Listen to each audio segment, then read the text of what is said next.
La préservation des documents du traité. En 1977, les Archives nationales de l'époque ont effectué un traitement de conservation sur le traité numéro 3. Il a été nettoyé, aplati, réparé et encapsulé dans du plexiglas, filtrant les rayons UV. L'encapsulation le protégerait des agents externes de détérioration, notamment des dommages causés par l'eau. Le plexiglas, filtrant les rayons UV, protégerait les encres de décoloration, car de longues périodes d'exposition à la lumière peuvent entraîner une décoloration des encres. Ce traitement était considéré comme une mesure de conservation préventive appropriée à l'époque. En 2018, un conservateur a constaté que les encres s'étaient considérablement décolorées, rendant le texte difficile à lire. Le document a été retiré de l'encapsulation en plexiglas car ce type de protection n'était plus considéré comme une bonne pratique. Les pages du traité ont été traitées et rangées dans 2 supports de montage plat dans une boîte sur mesure sans acide. Étant donné que le traité est sur parchemin, il est très important de s'assurer qu'il est conservé dans un environnement stable.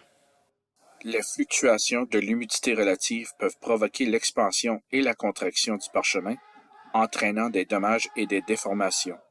Le traité est actuellement conservé dans un coffre avec une température de 18 degrés Celsius et une humidité relative de 40%. Des micro-environnements ont été créés pour le traité numéro 3 et les adhésions afin de les protéger pendant leur déplacement.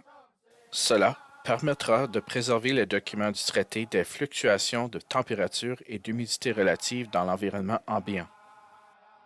Alors, qu'est-ce que la conservation et la préservation? La conservation et la préservation sont 2 méthodes utilisées pour maintenir l'état d'un objet.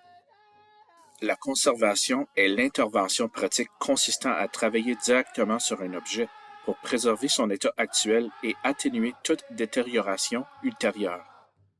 La préservation, également appelée conservation préventive, est l'acte non invasif visant à minimiser la détérioration et prévenir les dommages futurs d'un objet.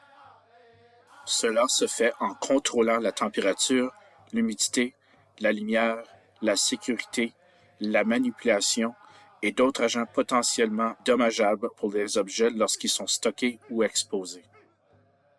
En conclusion, le traité numéro 3 est un document qui a été signé le 3 octobre 1873 au Northwest Angle sur le lac des Bois.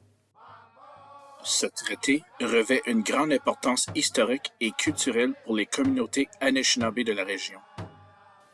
Il est essentiel de préserver et de respecter ce document précieux qui témoigne des accords et des engagements pris entre les Premières Nations et le gouvernement canadien. Le traité numéro 3 continue d'influencer les relations et les droits des peuples autochtones aujourd'hui. J'espère que ces informations importantes sur le traité numéro 3 vous ont été utiles et fructueuses et qu'elles vous ont apporté des éclaircissements.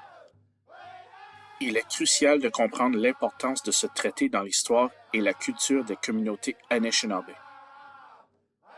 En obtenant une connaissance plus approfondie de ce sujet, nous pouvons contribuer à promouvoir la réconciliation, le respect et la reconnaissance des droits des peuples autochtones.